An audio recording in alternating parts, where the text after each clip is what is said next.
What if Catherine's most magnificent royal appearance upon her recent homecoming was a timely sign that the monarchy's future was already beginning to take shape in front of the world, rather than merely being about style, diplomacy, or elegance?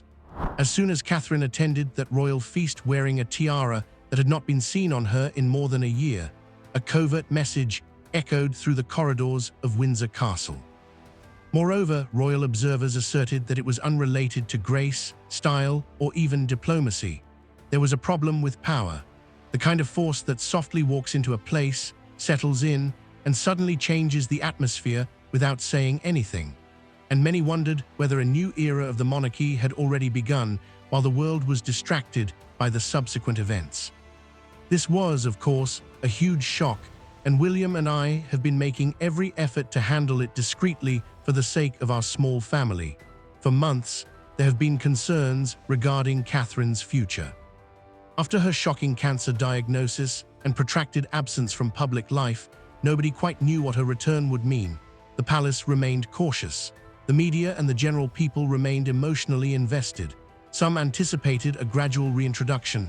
Others expected a carefully thought-out agenda that was mostly ignored. But when Catherine finally came back into the spotlight, she did not do it quietly. She returned like a person reclaiming territory. The purpose of the French state dinner in July 2025 was to talk about diplomacy. France's President Emmanuel Macron and his wife were to travel to Britain. Instead, many people left talking about one person. When Catherine, the Princess of Wales, arrived, she wore Queen Mary's lover's knot tiara, one of the most iconic pieces associated with royal sparkle which Diana famously loved. But it was more than just the tiara. It was everything that was close to it. The crimson gown, the confidence, the symbolism, and the time. Each component seemed to have been carefully chosen. Eventually, the element that made palace observers pause was made clear. Above her sash was the Royal Family Order of King Charles III, not just a decoration, not just another piece of royal jewels. This was a personal issue, immediately distributed by the monarch. Her worth is not determined by committees, advisors, or government involvement. Charles was clearly recognizing Catherine's importance within the monarchy by doing this. Think about the timing.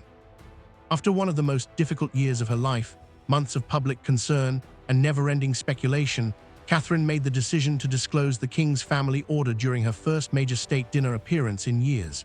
It wasn't a coincidence. That was a deliberate action. Suddenly, more than Catherine's return was being discussed. The conversation developed into something far more. Had Charles quietly elevated her status? The Windsor photos went viral. The images seem almost cinematic.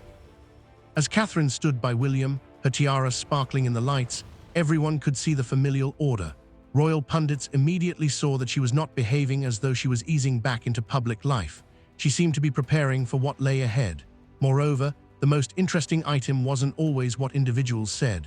They didn't say anything about it. A change in the palace's leadership was not formally announced.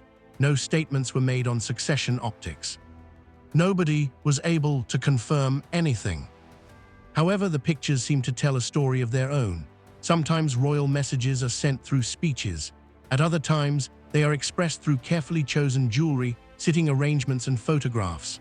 The scenario became much more interesting with the arrival of Trooping the Color. Most people were drawn to the attire, the horses, and the balcony appearances. Those who were paying close attention, however, noticed something very different: Catherine's function. She was seated behind King Charles and Queen Camilla on the main day. Not hidden by the background, not standing next to the children, not moved to another location, adjacent to the monarch himself. That image had a lot of impact. Over the past year, she had been fighting cancer and watching a lot of royal life from a distance. Now she was sitting in the center of it. Former royal watchers immediately recognized the image's extraordinary and consequential quality. Because Prince William fulfilled his ceremonial duties abroad and Catherine occupied one of the most prestigious positions available, the symbolism would have been considerably louder if it had been shouted over a megaphone. There sat the king, there sat Queen Camilla, and there sat the woman who many believe will one day rule as queen. 3 figures, just one image, one unambiguous message. It was made even more interesting by the relationship between Charles and Catherine. They had both battled cancer at The same difficult time. Concerns have been raised by the public about both. Both of them were aware of challenges that few people in their immediate area could really identify with. An increasing number of insiders asserted that this shared experience had created a unique bond between them. Suddenly, Charles appears eager for everyone to see it. Every appearance added a new piece to the puzzle. The same idea appears to be supported by each image. The monarchy was changing, not all at once, not significantly, but steadily. Then September arrived, bringing with it one of the most talked-about royal lunches of the year. Donald Trump returned on a state visit. The amount of worldwide media coverage increased dramatically. Every action was caught on video. Every discussion became a story in the news, and once again, Catherine was the focus of attention. As soon as they entered the dinner hall, many of the guests took note of the seating arrangement. Trump was standing next to Catherine. In royal circles, seating arrangements are never accidental. Every placement has a purpose. Every chair has a history. Then followed the compliment that went viral worldwide. Trump openly praised Catherine, describing her as beautiful, attractive, and healthy. The statements quickly attracted media attention. Her response was captured on camera. Social media took off. But the real drama wasn't the compliment. Then the real drama started, because spectators noticed something strange while Catherine was speaking with Melania Trump. Queen Camilla appeared to make a little gesture. A small gesture with the hand, short and hardly perceptible, but a lot of people noticed. Suddenly, Catherine stopped speaking and stepped back. For most families, such a time would be worthless. Every action is evidence to the royal family. Every glance becomes a clue. Every action has the capacity to garner media attention. Online conversations increased dramatically. Some believed Camilla was merely managing timing and protocol. Others saw a deeper and more illuminating quality that implied tensions underneath the shiny surface of royal appearances. What happened next made a series of fascinating royal appearances seem much more significant. A struggle between the present and the future.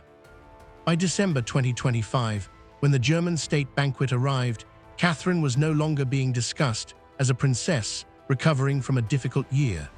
She was being discussed as the woman who seemed to fit in perfectly with the role that many believe is in store for her. When she arrived wearing Queen Victoria's Oriental circlet tiara, it was likewise impossible to ignore the symbolism. This was her third noteworthy tiara appearance of the year. The state will have 3 banquets. There are 3 opportunities to be a global leader, 3 indications that the future British Queen was becoming more and more difficult to ignore. Pictures from Windsor Castle gained popularity very fast. The stunning tiara, the glistening gown, the confident posture. The ease with which Catherine managed the circumstance. All of this contributed to a growing narrative. Royal pundits began asking questions that would have seemed premature a year ago. Why was Catherine the center of attention? Why does every major state event seem to revolve around her presence? And perhaps most importantly, what did Queen Camilla think of it? Rumors began to spread behind the palace walls. Nothing official. Nothing was confirmed. However, the spread of royal rumors rarely requires confirmation. Rumor had it that some of the old guards were beginning to worry about how quickly William and Catherine were taking center stage. The monarchy has always relied on hierarchy, patience, and timing. But all of a sudden, the public conversation seemed to be going beyond the official framework. The situation became even more dramatic when William and Catherine received foreign visitors on important state visits before Charles and Camilla. On paper, these were ceremonial duties. In actuality, they created visually arresting images. Every time you exchange hands, every image, every time you walk into a palace or airport, reiterated the same visual message. The Waleses started to resemble a royal squad preparing to conquer the land. Then came the headlines that truly shocked bystanders. Arise, Queen Kate. Instead of appearing in a fringe gossip magazine, these remarks appeared in a respectable newspaper. All of a sudden, a concept that many thought belonged in the future was being openly discussed in the present. The significance was immediately apparent to palace watchers. Queen Camilla is still the current ruler, but the media was paying increasing attention to the lady who was meant to wear the crown in the future. Nothing about the timing was more stunning. After weathering one of the most difficult periods of her life, Catherine wasn't evading her civic responsibilities. She was enlarging them. Event after event, one appearance after another, she was more noticeable, confident, and forceful than before. Royal historians commended her perseverance. Observers praised her discipline. The public responded with admiration. Every positive headline added to her growing influence. Rumor has it that Queen Camilla occasionally felt overshadowed. Regardless of how fair the perspective was, it became part of the story. At several moments, Catherine appeared to be the focus of cameras. Social media conversations focused around Catherine. Catherine became well-known worldwide.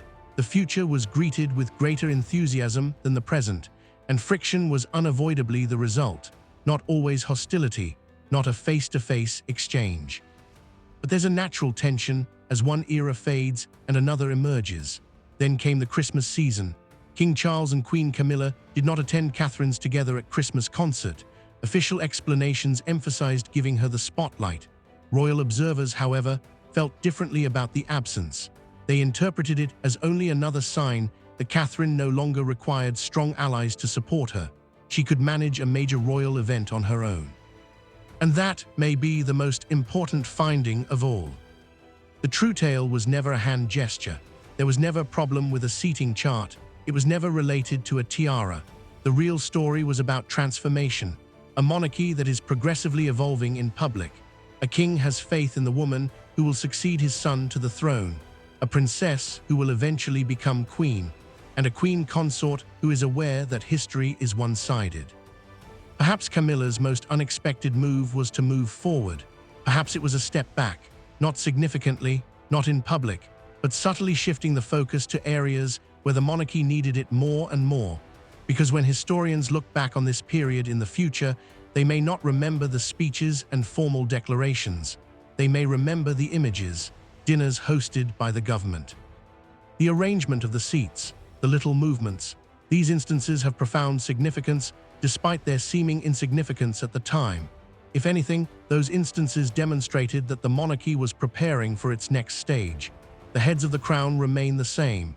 The succession strategy remains unchanged. On the other hand, the center of gravity appears to be shifting gradually, silently, and almost imperceptibly. But with every royal appearance, official banquet, and closely watched public event, the message becomes harder to ignore. The future is no longer in the far future. It is already making its way through the palace's hallways. And it seems that everyone in the royal family is aware of it, given all that happened in 2025. The only issue that remains is how far this transformation has already advanced behind closed doors.